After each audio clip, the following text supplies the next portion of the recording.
Haleluya. Kabla sijaanza chochote, naomba nisome neno la Mungu kutoka kitabu cha Injili ya Marko sura ya 5 na ule mstari wa 25 mpaka mstari wa 34. Injili ya Marko sura ya 5 mstari wa 25 mpaka mstari wa 34. Na mwanamke mmoja mwenye kutokwa damu muda wa miaka 12 na kuteswa mengi kwa mikono ya matabibu wengi, amegharamia vitu vyote alivyo navyo, kusimfae hata kidogo, bali hali yake ilizidi kuwa mbaya. Aliposikia habari za Yesu, alipita katika mkutano kwa nyuma, akaligusa vazi lake, maana alisema, nikiagusa mavazi yake tu nitapona. Mara chemchemi ya damu yake ikakauka, naye akafahamu mwilini mwake kwamba amepona msiba ule. Mara Yesu akifahamu nafsini mwake kwamba nguvu zimemtoka, akageuka kati ya mkutano akasema, ni nani aliyenigusa mavazi yangu?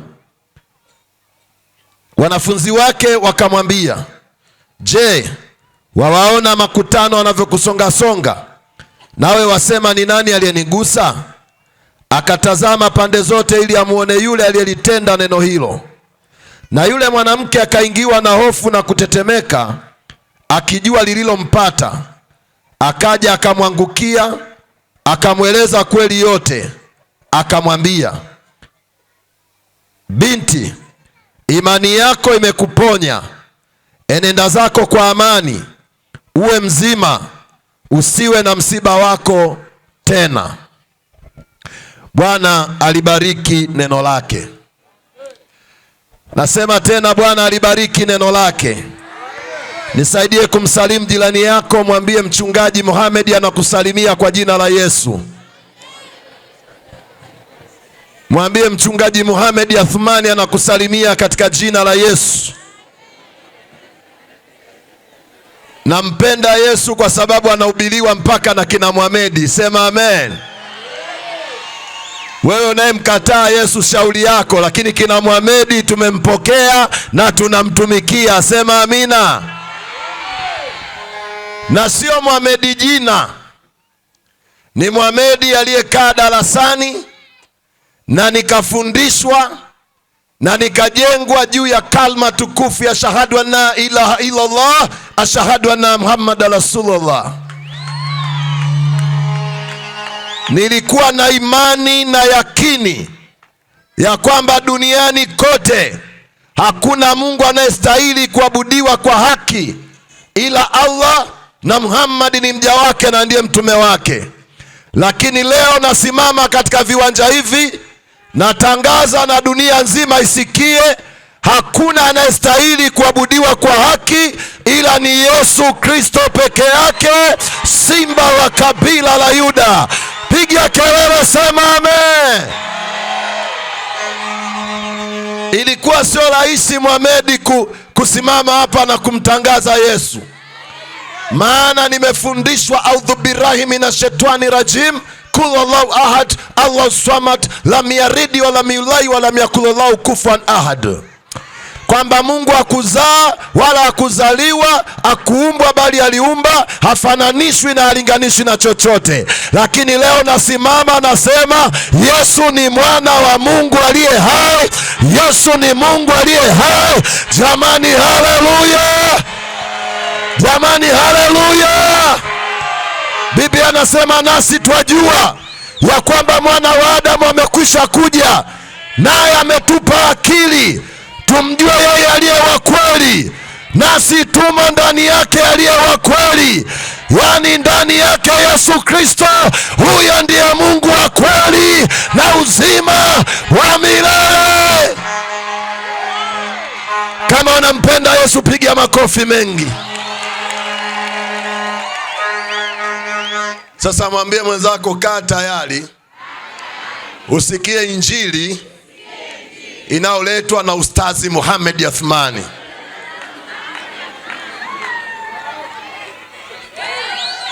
Haleluya! Lakini pia kuokoka sio ushamba. Wajanja wote wapo kwa Yesu, sema amen. Wajanja wote wapo kwa Yesu, sema amen. Jamani, haleluya! Wanaompenda Yesu piga kelele za shangwe.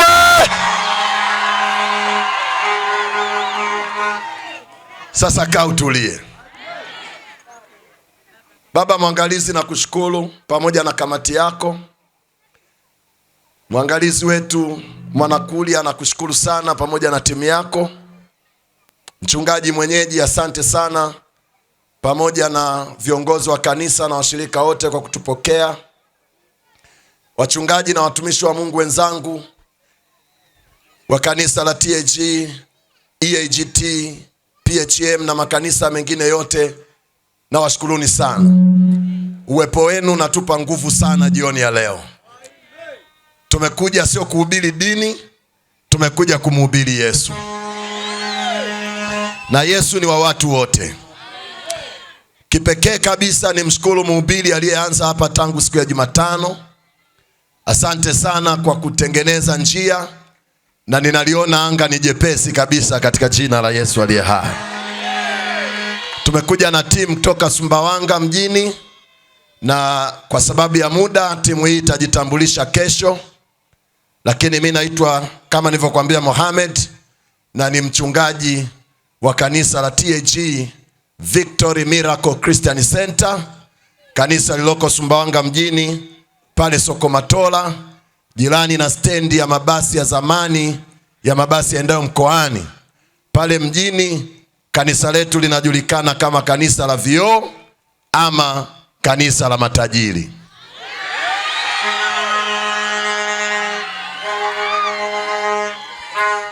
Sasa Waswahili wanasema ukikaa na uwalidi utanukia walidi. Ukitaka utajiri, ukija Sumbawanga usiache kututembelea pale. Kama unanielewa sema amen. Leo nataka niongee na wewe kwa siku yangu ya kwanza, ujumbe unaosema mtu ukikutana na Yesu maisha yako hayawezi kubaki kama yalivyo. Ukikutana na Yesu maisha yako hayawezi kubaki kama yalivyo. Na leo nitajitahidi kuweka msingi katika fundisho. Kabla sijaingia katika kuhubiri, nataka niweke msingi katika fundisho. Maana Biblia inasema utaifahamu kweli, na hiyo kweli itakuweka huru kweli kweli. Kwa hiyo mtu ukikutana na Yesu maisha yako hayawezi kubaki kama yalivyo. Na tutaangalia ni nini kinachotokea ama kinachomtokea mtu anapokutana na Yesu katika maisha yake, na namna gani unaweza kukutana na huyu Yesu kwenye maisha yako. Katika maandiko haya tuliyoyasoma, kitabu cha Marko sura ile ya 5 ule mstari wa 25 mpaka mstari wa 34, Marko anatupa kisa cha mwanamke mmoja. Anasema na mwanamke mmoja mwenye kutokwa damu muda wa miaka 12.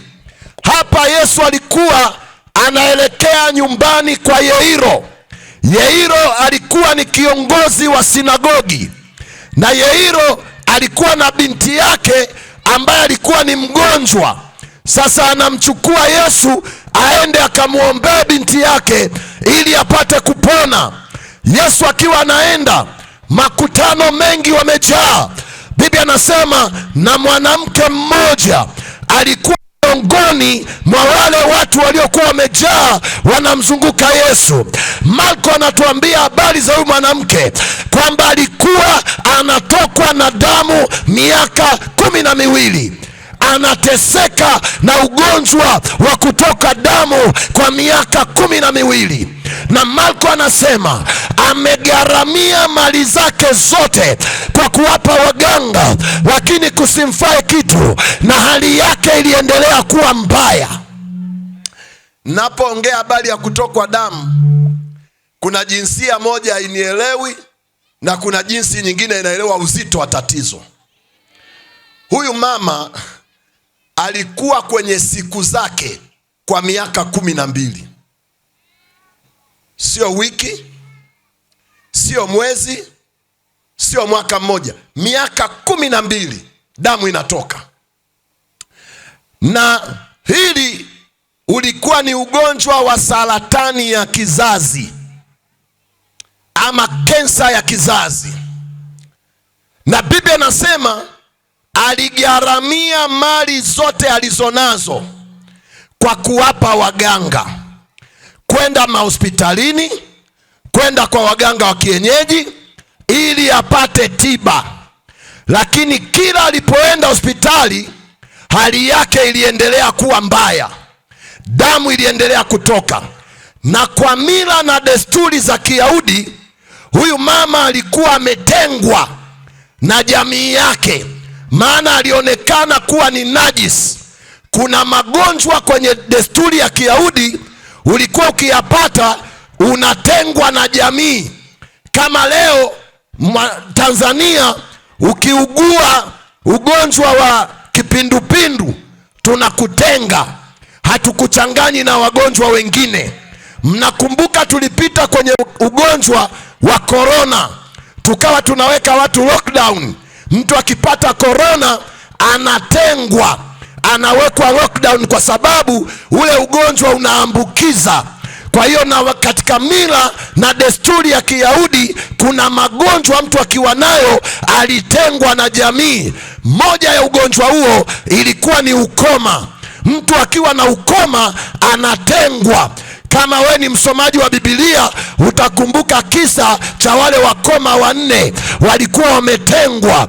Utakumbuka kisa cha yule mkoma aliyekuwa anaitwa Naamani katika nchi ya Sham, naye alikuwa anaonekana najis katika Israeli. Kwa hiyo ukiwa na ukoma unatengwa.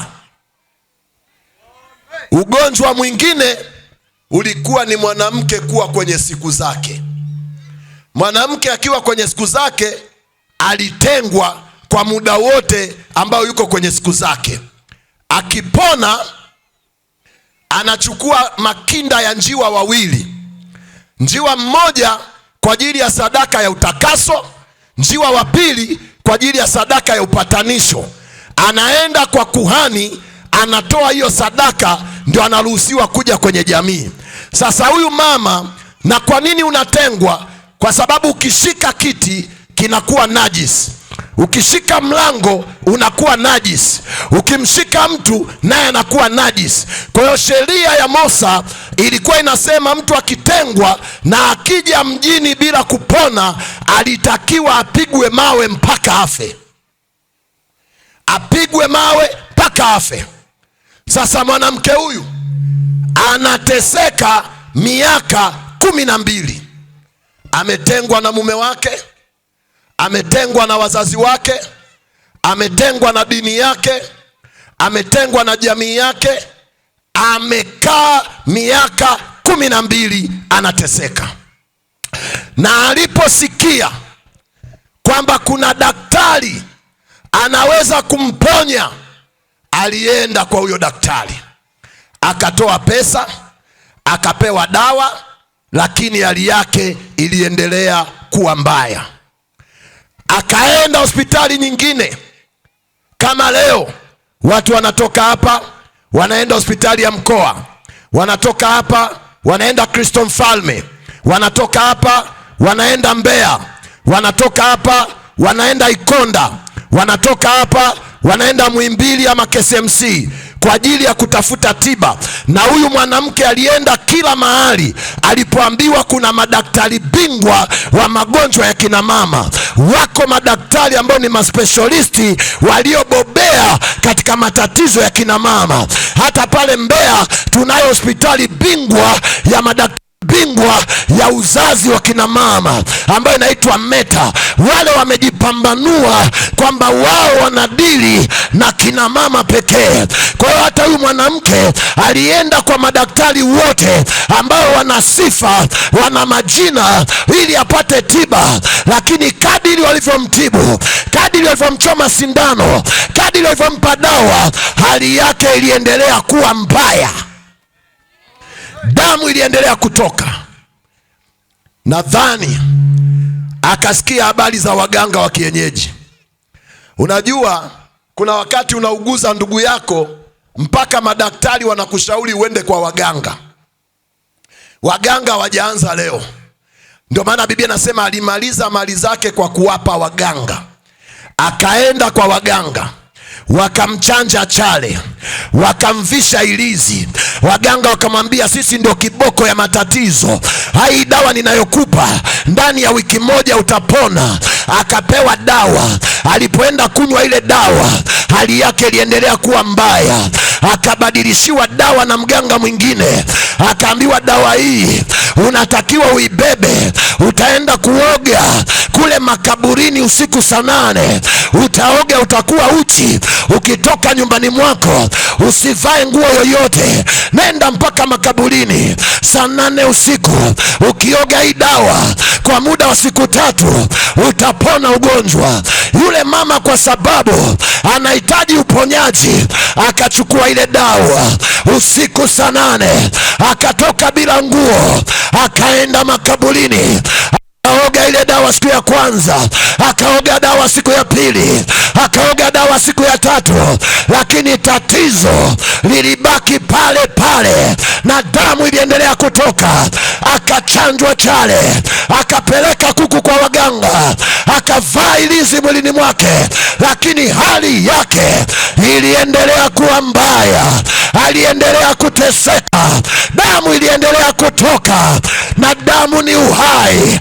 Damu inapopungua kwenye mwili wa mwanadamu, mwanadamu anaanza kusikia kizunguzungu, mwanadamu anaishiwa nguvu, mwanadamu anakonda kwa sababu damu inaisha. Kuna ugonjwa unaitwa sikoseli. Ukipata sikoseli, kila siku unaongezewa damu.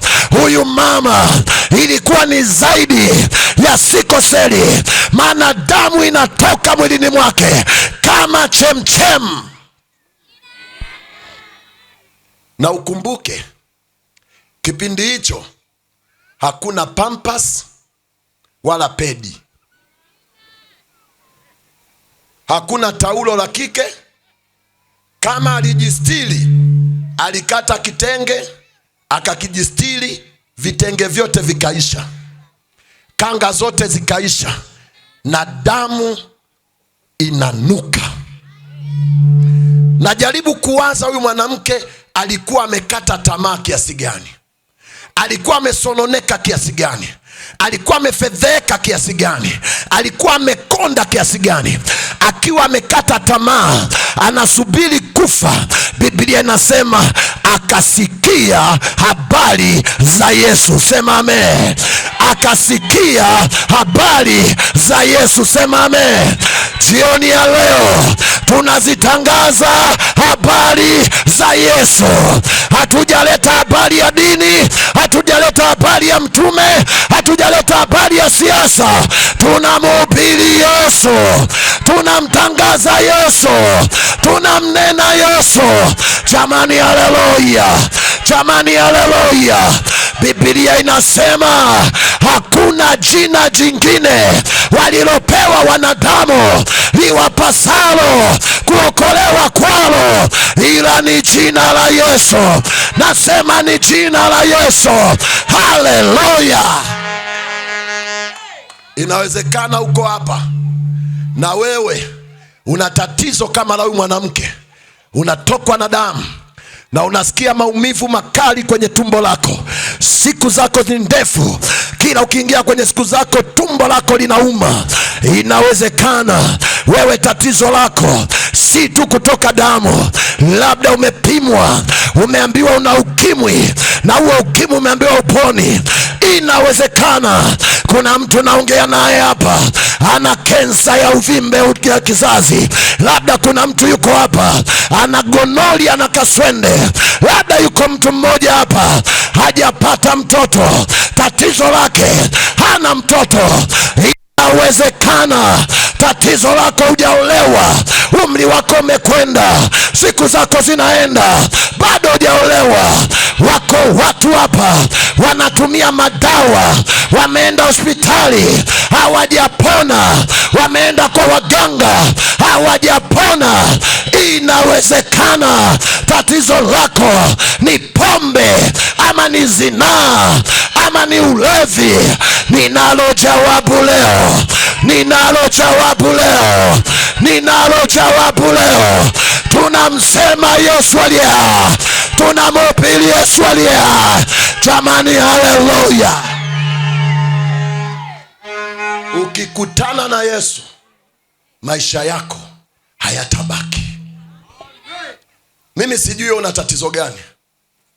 Inawezekana utoki damu, lakini mume wako ni changamoto. Inawezekana utoki damu, lakini uchumi ni changamoto. Hali yako ya maisha ni ngumu, kila ukijitahidi huwezi. Inawezekana binti yuko hapa ananisikia, vijana wa bonde hili wamekufanya kama jamvi la wageni. Kila anayebalea anataka kujiona mwanaume anakufata wewe na kukujaribu. Wamekuzalisha watoto wa kwanza wamekuacha, wamezalisha mtoto wa pili wamekuacha, wamezalisha mtoto wa tatu wamekuacha. Umejikatia tamaa, umeona una thamani tena. Niko hapa nikwambie, Mungu anakupenda sana, Mungu anakuthamini sana, Mungu anakuheshimu sana. Waliokukataa ni wanadamu. Yesu anakupenda mama, Yesu anakupenda dada, Yesu anakupenda kijana, Yesu anakupenda binti. Piga kelele, sema amen. Hata sisi tulikataliwa na ndugu zetu, achilia wanadamu. Mimi baba yangu mwenyewe alinikataa. Kijana nilikuwa mvuta bangi, kijana nilikuwa mlevi, kijana nilikuwa mkabaji. Ulikuwa ukipishana na mimi kwenye uchochoro, ukitoka salama mshukuru Mungu wako. Polisi wamenitafuta usiku na mchana, mvunjaji wa nyumba za watu, mkabaji wa kuiba simu za watu. Lakini siku nilipokutana na mwanaume anaitwa Yesu, nasema siku nilipokutana na mwanaume anaitwa Yesu, maandiko yanasema tazama mtu akiwa ndani ya Kristo anakuwa kiumbe kipya, ya kale yanapita, tazama amekuwa mapya. Siitwi mvuta bangi tena, siitwi mkabaji tena, siitwi mlevi tena. Naitwa mhubiri wa Injili, naitwa mtumishi wa Bwana, naitwa askofu. Jamani, haleluya! Jamani, haleluya! Natangaza leo, historia yako itabadilika leo, maisha yako yatabadilika leo, mateso yako yataondolewa leo. Sema amina. Acha watu wa kudharau, ila wewe usijidharau. Mwambie mwenzako usijidharau. Biblia haisemi wanavyomuona mtu ndivyo alivyo. Biblia inasema ajionavyo mtu ndivyo alivyo. Wewe ukijiona uwezi utakuwa uwezi, ukijiona ufai utakuwa ufai, ukijiona si lolote utakuwa si lolote. Sio watu wanakuonaje, tatizo ni wewe unajionaje. Mwambie mwenzako unajionaje. Hebu muangalie jirani yako, muangalie kichwani mpaka miguuni. Muangalie vizuri kichwani mpaka miguuni. Sasa umemuona? Yaani hivyo ulivyomuona, na akili yake iko hivyo hivyo.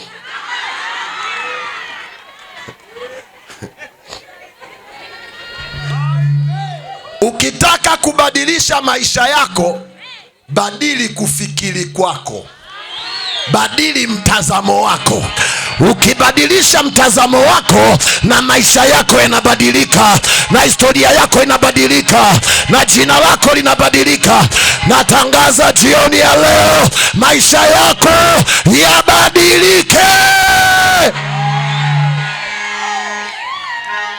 Huyu mwanamke akiwa amekata tamaa, amevunjika moyo, anasubiri kufa, Biblia anasema akasikia habari za Yesu. Unapenda kuzisikia habari za Yesu? Nione kule anayependa kusikia habari za Yesu. Nikushirikishe habari za Yesu alizosikia.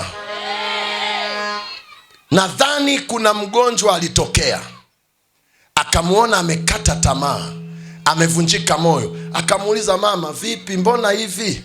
Akamwambia, ndugu yangu, ninateseka miaka 12, ninatokwa damu, nimehangaika kila eneo kutafuta tiba, imeshindikana, hivi nasubiri kufa. Yule mtu akamwambia, je, umekutana na mtu anaitwa Yesu? Akasema, huyo Yesu yuko wapi?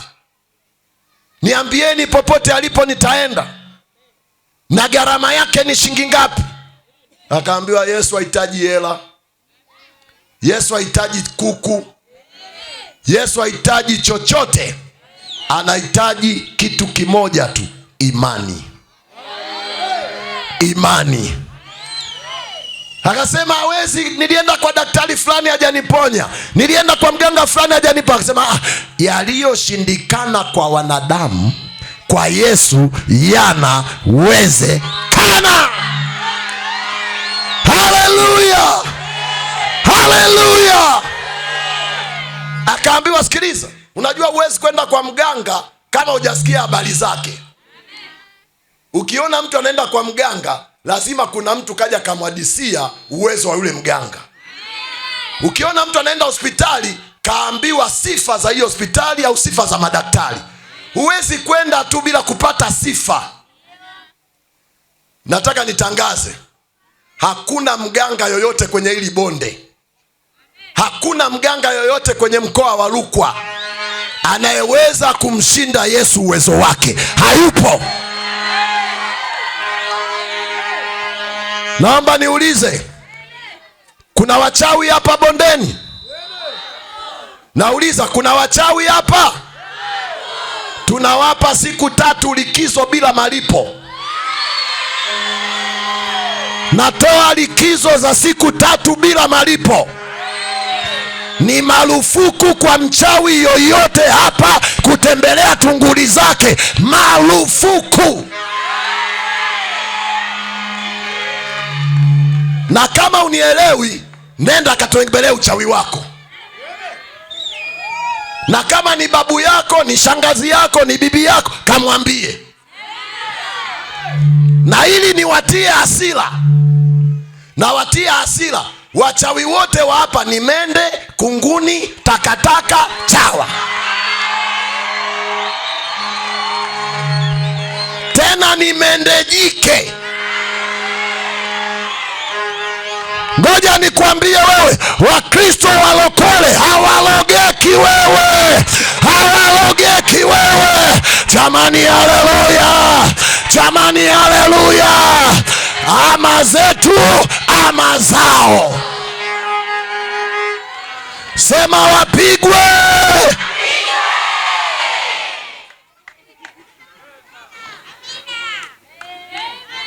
Na kushangaa wewe uliyevaa ilizi, na kushangaa wewe unayechanjwa chale.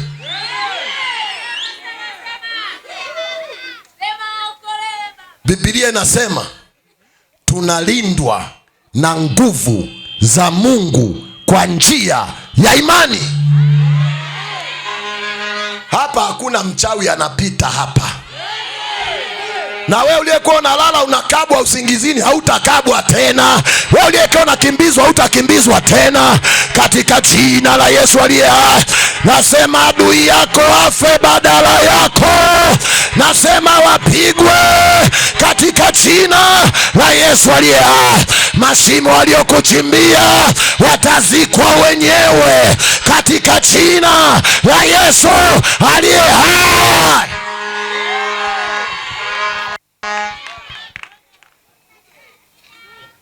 Sasa nimetumia maiki na vyombo ili wanisikie, na mtatuona mpaka Jumapili tupo.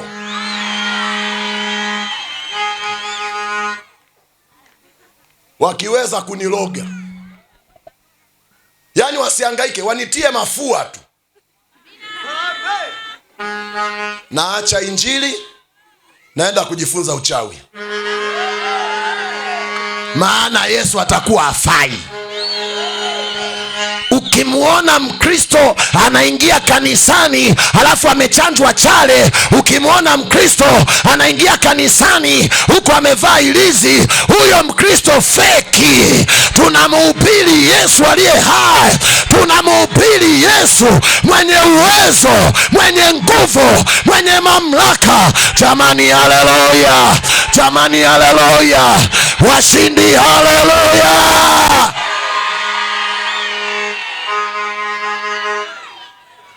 Mshtue jirani yako, mwambie basi baadaye giza likiingia, kata hiyo ilizi.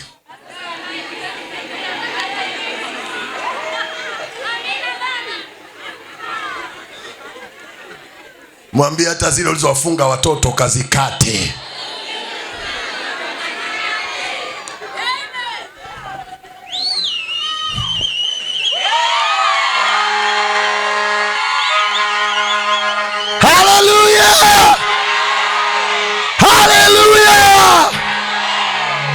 Huyu mama akaambiwa, Yesu siku moja alikuwa anapita na wanafunzi wake katika lango la Naini. Wakiwa wanaingia kwenye lango la Naini, wakaona umati unatoka mjini unaenda makaburini, watu wamebeba jeneza. Yesu akasimama, akaligusa jeneza, likawekwa chini, afu akauliza, nini kimetokea? Wakamwambia, mwanamke mjane aliyekuwa na mume wake, alafu mume wake amekufa, ana mtoto mmoja aliyekuwa tumaini lake, huyo mtoto naye amekufa, ndio tunaenda kumzika. Wakiwa wanaenda wanalia, yule mama mjane amekata tamaa, anaenda kuzika mtoto wa pekee. Yesu akaenda kwenye jeneza, akalifunua jeneza, akasema, kijana, na kuamuru amka. Ghafla maiti iliyokufa ikanyanyuka, ikanyanyuka, ikanyanyuka. Akasema, mpeni mama yake, mwacheni aende zake. Waliokuwa wanaenda makaburini huku wanalia wakageuza, wakarudi na furaha, wakarudi wanacheka. Mama aliyepoteza mtoto akapata mwanae. Natangaza jioni ya leo, Yesu yuko Mtoisa, Yesu yuko Mtoisa, Yesu yuko Mtoisa. Kila kilichokufa kwenye maisha yako leo kitafufuka tena, kitafufuka tena, kitafufuka tena. Jamani, haleluya! Jamani, haleluya! Biblia inasema kuna wakati wa kulia na wakati wa kucheka, kuna wakati wa kuomboleza na wakati wa kufurahi, kuna wakati wa vita na wakati wa amani, kuna wakati wa kutafuta na wakati wa kupoteza. Inawezekana uko hapa unapitia wakati wa kulia, unapitia wakati wa mateso. Natangaza jioni ya leo, wakati wa kucheka umefika, wakati wa furaha umefika, wakati wa amani umefika. Sema napokea. Yule mama akasikia mtoto kafufuliwa, akaambiwa haitoshi. Kuna siku Yesu anapita Yeriko, yuko na wanafunzi wanapita Yeriko. Kuna kipofu miaka 40 hajawahi kuona, tangu kazaliwa tumboni mwa mama yake ni kipofu, na ana umri wa miaka 40. Anaitwa Timayo mwana wa Bartolomayo. Alikuwa anaomba sadaka, anasema, saidia maskini, saidia maskini. Akasikia umati unapita, akauliza, nini kimetokea Yeriko? wakamwambia Yesu wa Nazareti anapita Yeriko. Timayo mwana wa Bartholomayo akavua koti lake, akavua koti akalitupa, akatupa kikopo cha sadaka cha kuomba sadaka, akapaza sauti, Yesu mwana wa Daudi ni rehemu, Yesu mwana wa Daudi ni rehemu. Watu wakamnyamazisha, wakamwambia nyamaza, usipige kelele, nyamaza, mwalimu amechoka. Lakini Timayo mwana wa Bartholomayo aliendelea kupaza sauti, Yesu mwana wa Daudi ni rehemu, Yesu mwana wa Daudi nisaidie. Yesu akasimama. Wapendwa nisikie, Biblia inasema niite nami nitaitika, nitakuonyesha mambo makubwa na magumu usiyoyajua. Timayo akaita, Yesu akasimama, akawaambia mleteni. Wale waliomwambia nyamaza, mwalimu amechoka, wao wakamwambia inuka, jipe moyo, anakuita.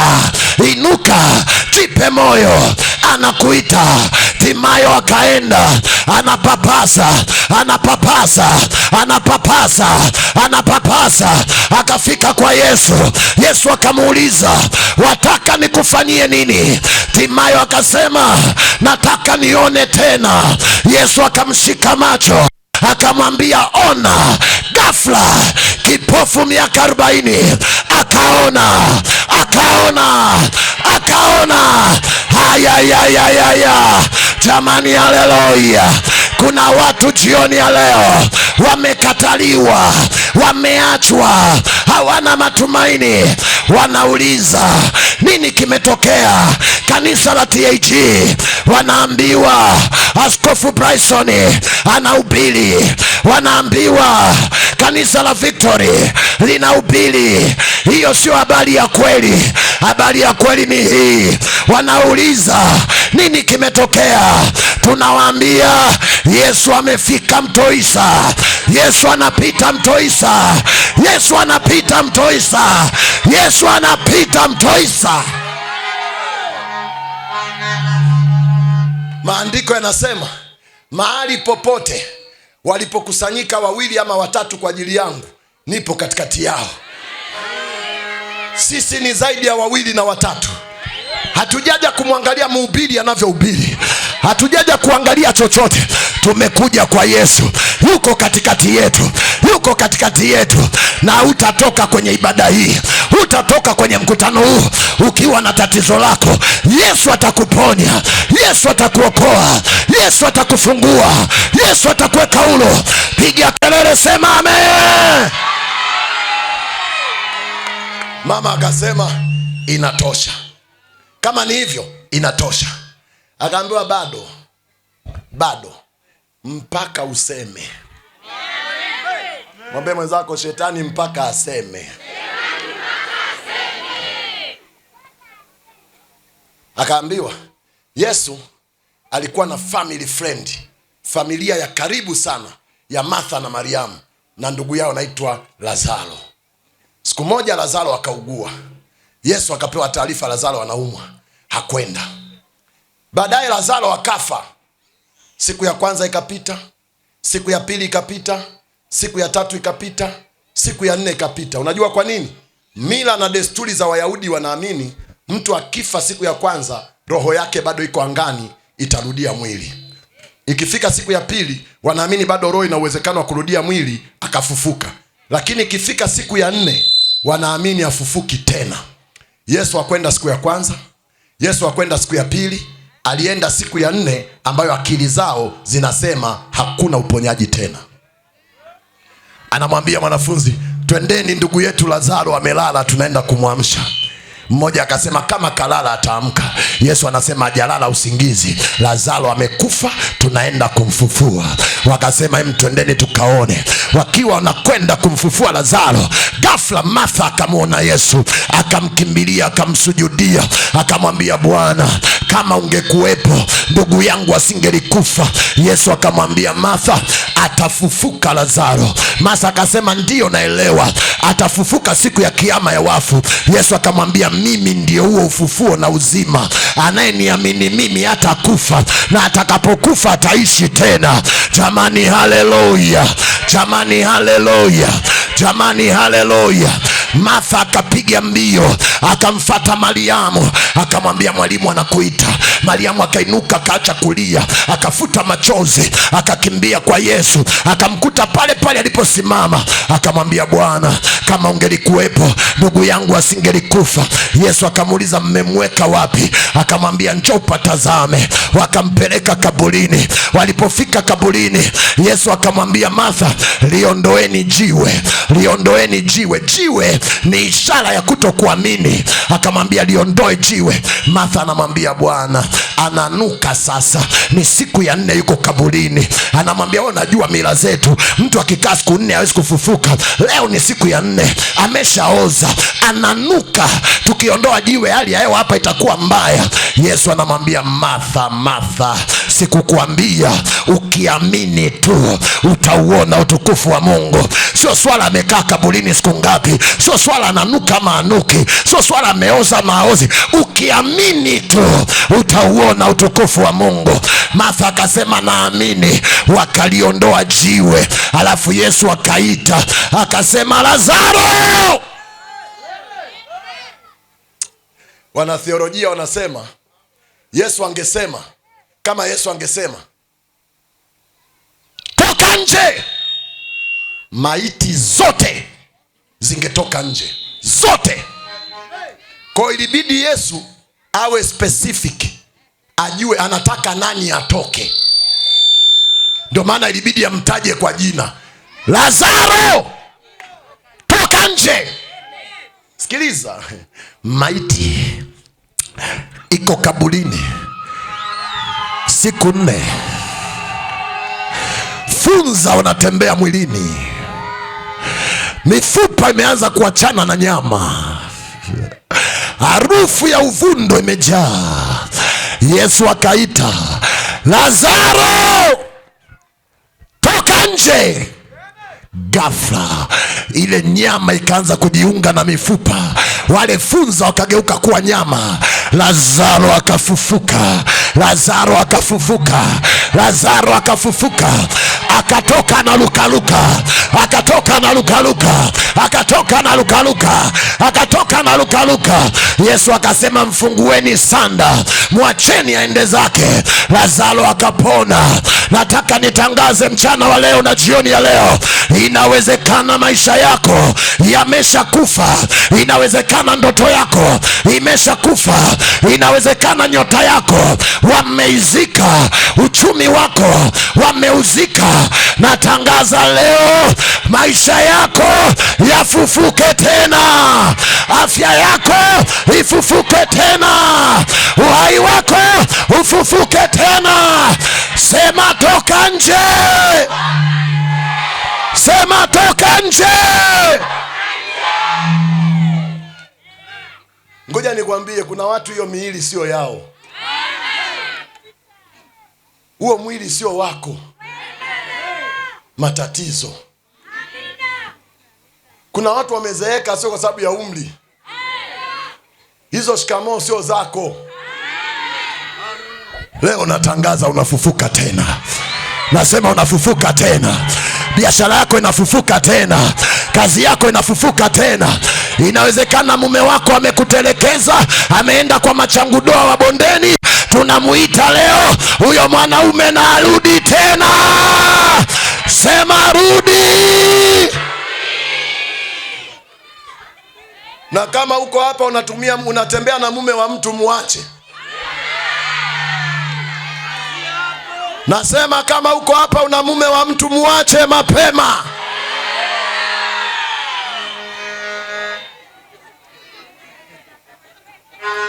Rudisha mume wa watu. Machozi ya huyo mwanamke hatakuacha salama. Machozi ya watoto wake hatakuacha salama. Na kama uko hapa una kimchepuko,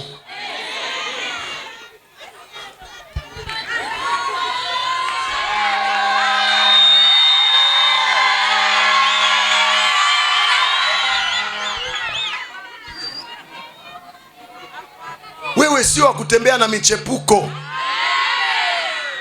Mwanaume, nisikilize, Biblia inasema mwanaume anayezini na mwanamke hana akili kabisa.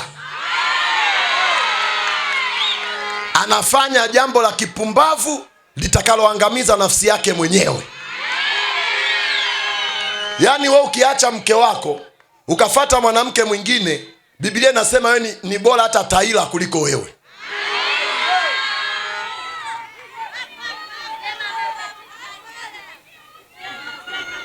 Yesu anataka abadilishe maisha yako, sema amen. Yesu anataka abadilishe historia yako, sema amen. Nipe dakika 3 nimalizie. Huyu mwanamke aliposikia Lazaro amefufuka, akasema sasa sihitaji Yesu aniombee, sihitaji Yesu aniwekee mikono. Nikigusa vazi, nikibahatika kugusa vazi, nimepona. Hiyo ndio imani. Imani maana yake nini? Waebrania 11:1 inasema imani ni kuwa na uhakika na mambo yatarajiwayo, ni bayana ya mambo yasiyoonekana.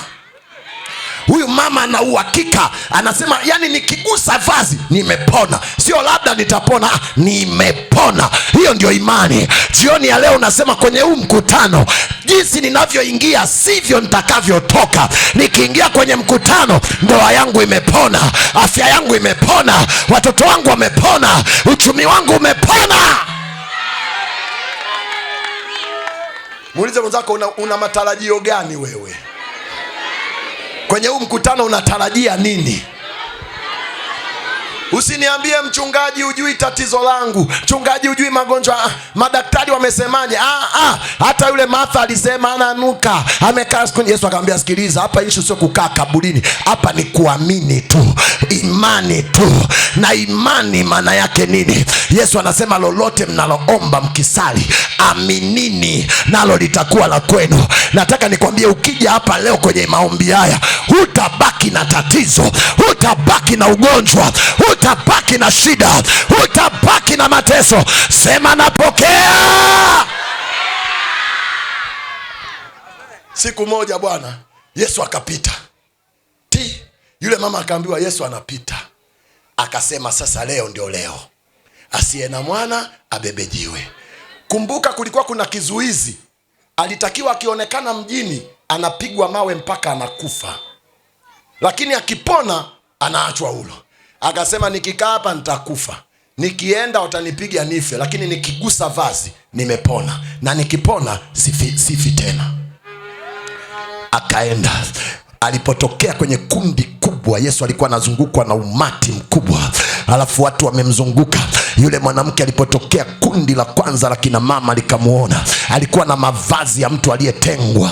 Yani unajua kuna watu wamesha kupachika jina, yule dada wa kibaba cha unga, yule mama anayeombaga dagaa.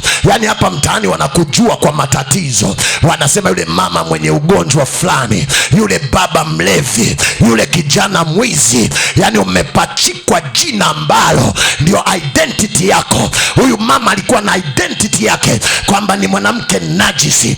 Watu walipomuona wakamkwepa. Kwa nini wanamkwepa? Akiwagusa watakuwa najisi. Wakasema jamani, yule mama najisi amekuja. Wanampisha.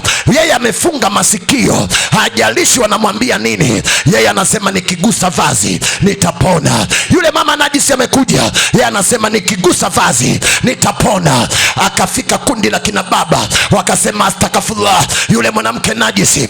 Wanamkwepa. Kumbe wanapomkwepa wanamwachia njia. Wakimkwepa anapata njia, wakimkwepa anapata njia, wakimkwepa anapata njia. Yesu akawepo pale, akagusa vazi la Yesu, akagusa kanzu ya Yesu. Alipogusa vazi, Biblia inasema ghafla chemchemu iliyokuwa inatoka mwilini mwake ikakauka, akapona. Nasema akapona, nasema akapona. Yesu akasimama akauliza, nani kanigusa? Wanafunzi wakamwambia, mzee, watu wote wanavyokusonga songa hapa unauliza nani kakugusa? Yesu anasema hapana, kuna mguso usio wa kawaida umenigusa, maana nimesikia nguvu zinanitoka. Huo ni mguso wa imani. Anasema uliponigusa huo mguso, nikasikia kuna nguvu inanitoka. Yule mama aliposikia akaona hawezi kujistiri tena, akajua wakati wa kupigwa umefika. Akaenda akamwangukia, manake akamsujudia, akamwambia, Bwana, nimeteseka miaka 12, natokwa na damu, nimehangaika kwa waganga na matabibu, sijapona, mali zangu zote zimekwisha, lakini nilisikia habari zako.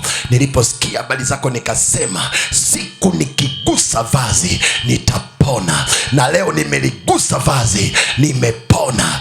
Yesu akamwambia binti, imani yako imekuponya, enenda zako kwa amani, uwe mzima, usiwe na msiba wako tena. Akainuka akaenda na amani nyumbani. Nataka nitangaze, kuna mtu hapa alikuja analia, atarudi na amani nyumbani kwake, atarudi na furaha nyumbani kwake, atarudi na amani kwenye biashara yake. Nasema imani yako leo itakuponya. Haleluya. Unahitaji kitu kimoja tu, mwamini Yesu. Nasema mwamini Yesu. Kesho nitakushuhudia. Mimi nimeingia kanisani, mwili mzima una madonda, mwili mzima, kwa ajili si ya kujichoma masindano, si kwa ajili ya maisha ya kiuni niliyokuwa naishi, mgonjwa. Lakini nilipoingia kanisani, nikafundishwa habari za huyu mwanaume anaitwa Yesu. Yesu akaniponya. Nasema Yesu akaniponya.